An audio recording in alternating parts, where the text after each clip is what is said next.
Hi everyone, and welcome to my channel. In this video, we'll be going over the Boeing 737 Advanced Early Warning and Control Surveillance Aircraft. Please remember to like and subscribe. Alright, let's get right into it. Fact 1. First in Australia.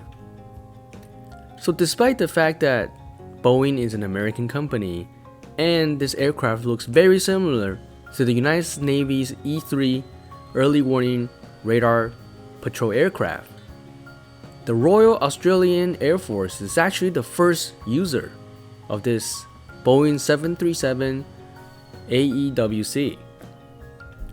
In fact, the Australian Air Force is actually the ones that submitted a request for proposal from Boeing to create such an aircraft.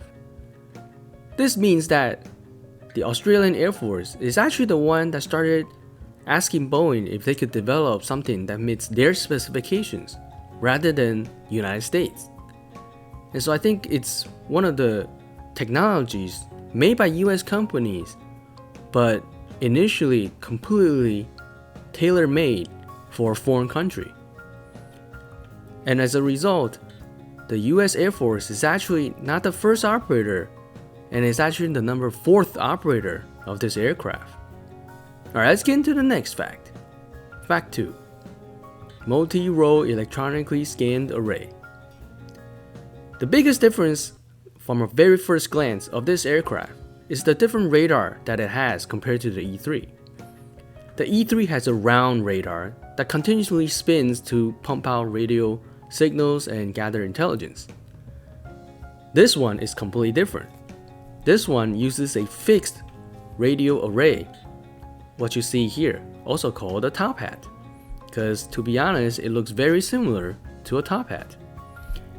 This array is actually produced by Northrop Grumman and not Boeing, and it is a very interesting, unique way to conduct aerial surveillance and control using this type of radar.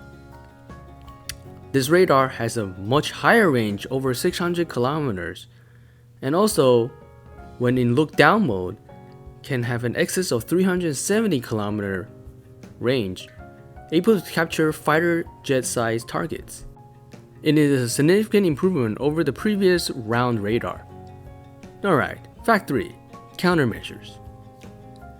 Because this aircraft is designed to fly and loiter in the air gathering intelligence via its radar, it doesn't necessarily have any armaments. However, because it could come under attack, this aircraft is fitted with multiple countermeasures in the front and the rear of the aircraft.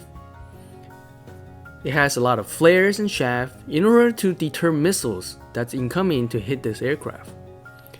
Of course, naturally, this aircraft probably won't fly by itself and will likely be escorted by other fighter jets or other attack aircrafts, just in case this comes under attack. However, when it comes under attack, it has self-defense countermeasures in order to disrupt the missiles that's being fired upon it, and hopefully it could get out of harm's way as quick as possible using the countermeasures to deflect the missiles. This is the only defense that this plane has. Alright, fact 4. 10 mission consoles. When comparing this aircraft to the E-3, there's actually a reduction in capability in terms of number of mission specialists. In the E-3, you could carry up to 19 mission consoles, meaning that excluding the 2 pilots up front, you could have up to 19 soldiers constantly analyzing all the radar and radio transmissions in order to provide up-to-minute surveillance. The Boeing 737 AEW&C can only carry up to 10 mission consoles, meaning 10 soldiers in the main fuselage to analyze data that's being captured by the radar array. I'm not sure if they found a reason for this, but perhaps it is because 19 people would add more extra weight, and more extra weight really means the plane will have a reduced range. And if they can achieve what 19 people achieve with 10, it makes total sense that they will trim it down so that the plane could have better performance. Also, the fact is, this aircraft probably has much better and modern telecommunications and computing systems. And with more powerful computing systems, perhaps they don't need 19 people and could do with 10 to analyze the same amount, if not more, advanced surveillance data. Alright, let's get into the next and final fact. More countries. It is really evident that the Australian Air Force with Boeing has designed an aircraft that a lot of countries want. As I mentioned in the first section, the United States is actually the fourth country after the Turkish and the Republic of Korea Air Force all have procured this aircraft. The United Kingdom also has ordered this aircraft to be integrated with their Air Force. Potential customers include Italy, United Arab Emirates, Qatar, and also other NATO countries.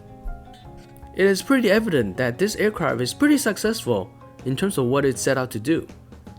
In order to provide combat field early warning radar, plus surveillance and control, this aircraft has shown to be a significant step in improvement against the E-3, and as such, many countries' air forces are super interested in procuring these. And the fact that Boeing is happy to sell to anybody, we'll probably see them fly in the air very often. Alright, that's it for my video today. Thank you so much for watching.